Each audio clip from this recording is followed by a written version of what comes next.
একজনকে ছেড়ে অন্যজনকে খুশি করার নাম ভালোবাসা নয়, বেইমানি। জীবনটা জ্বলে থাকা বাল্বের মতো। বাল্বের তো গ্যারান্টি পেয়ে যান, কিন্তু জীবনের কোনো ওয়ারেন্টিও নেই। যে কোনো সময় ফিউজ চলে যেতে পারে। সব কিছুই দেখছি, সব কিছু সহ্য করে নিচ্ছি, কিন্তু চুপ আছি, কারণ সময় এখনও আসেনি। যদি তুমি দ্রুত হাঁটতে চাও তবে একা হাঁটো, যদি তোমার গন্তব্য দূরের হয় তাহলে একত্রে হাঁটো। হৃদয়ে স্থান দেওয়া যতটা সহজ, হৃদয় থেকে মুছে ফেলা ততটাই কঠিন। মেয়েরা যাকে ভালোবাসে, যাকে শ্রদ্ধা করে, শুধু তার কাছে মাথা নিচু করে থাকতে চায়। সঠিক মানুষটা সেই যে কখনো আপনাকে ভালোবেসে ক্লান্ত হয় না, এমনকি আপনার পাগলামির কারণে কখনো বিরক্ত হয় না। যে কেবল আপনাকে ভালোবাসে তার যে কোনো পরিস্থিতিতে। অল্প বয়সী মেয়েদের শরীরের গন্ধ খুব খারাপ। এই গন্ধে মহাপুরুষেরাও যেন কেমন হয়ে যায়। বর্তমান সময়ে কারোর সাথে অযথা তর্ক করবেন না। সবাই সব ব্যাপারে খুব জ্ঞানী। মতের অমিল হলেই প্রসঙ্গ ছেড়ে ব্যক্তি আক্রমণ করতে শুরু করে দেবে। তাই কেউ যদি বলে, জানেন হাতি উঠতে পারে, তর্ক না করে বলুন, হ্যাঁ জানি, আজ আমাদের ঘরের ছাদে এসে বসেছিল। ভালোবাসার মধ্যেও অদ্ভুত এক মায়া আছে। কষ্ট পেলেও ছাড়া যায় না, আবার মন ভেঙে গেলেও ঘৃণা করা যায় না। কষ্ট লাগে যখন ঘন্টার পর ঘন্টা অপেক্ষা করার পরেও প্রিয়জন সেই অপেক্ষার মূল্য বুঝতে পারে না। অনেক ভালোবাসা পাওয়ার পরও যেই মানুষটা পরিবর্তন হয়ে যায় তাকে আর কোনোভাবেই ফিরিয়ে আনা যায় না।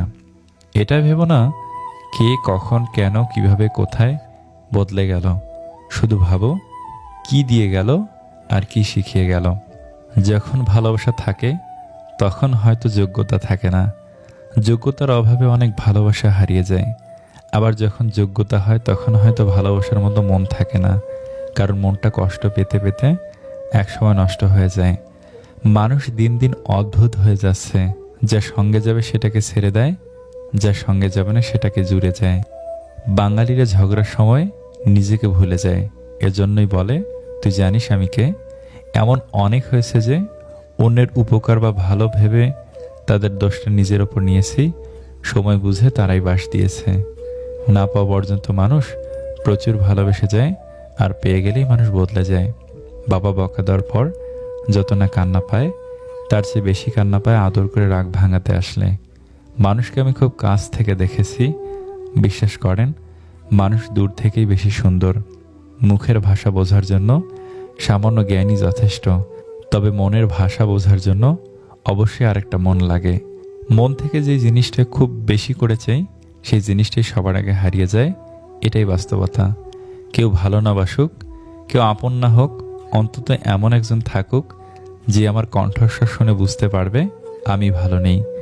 পারিবারিক সমস্যায় যে ছেলেটা পড়েছে তাকে কোনোদিন বাস্তবতা শেখাতে হয় না, পরিস্থিতি তাকে বাস্তবতা শিখিয়ে দিবে। মেয়েরা ছেলেদের এই দুটি কাজ খুবই পছন্দ করে। নাম্বার 1, যে ছেলেটা তার সুখে দুঃখে সবসময় অপর মানুষটাকে সমানভাবে গুরুত্ব দেয়। নাম্বার 2, যে ছেলেটা নিজেকে প্রতিষ্ঠিত করার জন্য প্রতিনিয়ত প্রাণপণ চেষ্টা করে যায়। থাকিতে পিতামাতা করিও যতন, হারাইলে বুঝিবে সেদিন হারিয়েছ রতন। যাদেরকে নিয়ে বাস্তব জীবনে এক পাও হাঁটা অসম্ভব, ঠিক তাদেরকে নিয়েই শত মাইল পার করার স্বপ্ন দেখে আমাদের এই অবুঝ মন।